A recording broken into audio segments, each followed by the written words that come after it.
South African elections are now complete. Um, Many of us were expecting for the EFF to have a much more triumphant showing at this election. But what has taken place? The African National Congress, led by Cyril Ramaphosa, has retained its majority in the South African House.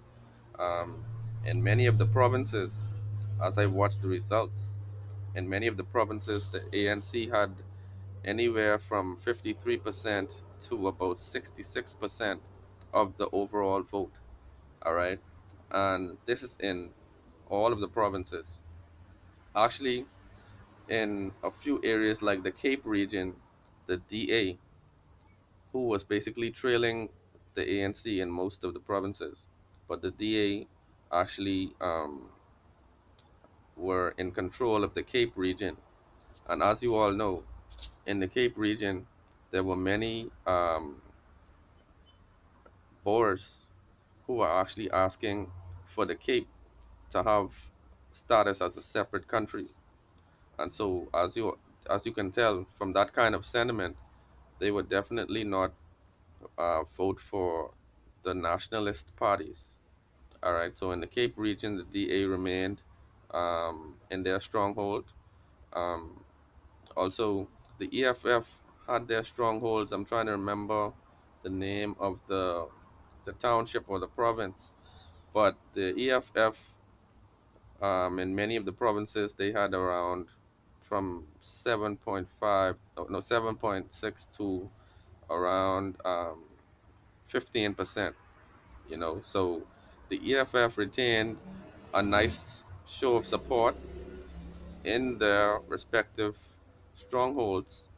Um, But what has basically taken place is that the ANC will regain the majority and control of the House in South Africa. Okay, many people are crying foul. Some people are saying that many South Africans would have voted twice. They would have voted in their local area and moved to another province and voted again for the same party. Okay, and this has inflated the results. And as we speak, many of the smaller parties, and I believe the EFF will join in this call, but many of the smaller parties are calling for a re-election, right?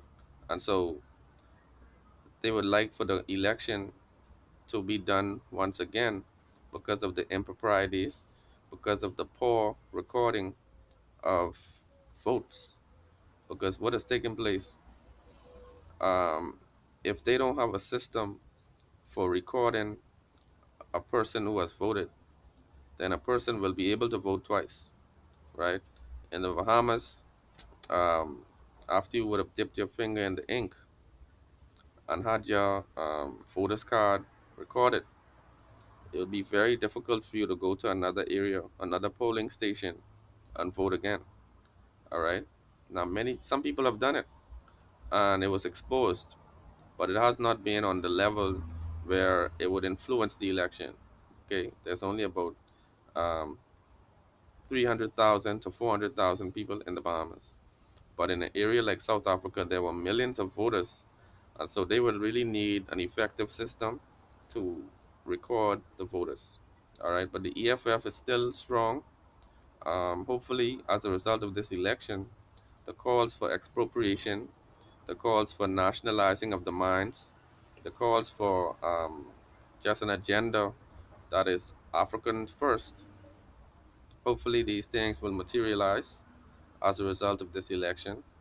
The ANC, as I've said in my previous video, is still a Pan-African party, is still a Afrocentric party, is still a party that is concerned with the nationalist agenda for all Africans. So it is still a victory for the indigenous Africans. Okay, it is not a party that is overwhelmingly controlled or populated by foreigners. And so, in that regard, I will say that this is a victory for all Africans.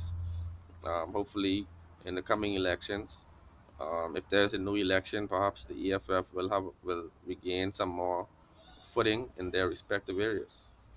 But people, let me know what your thoughts are in the comments below about all of this. One love.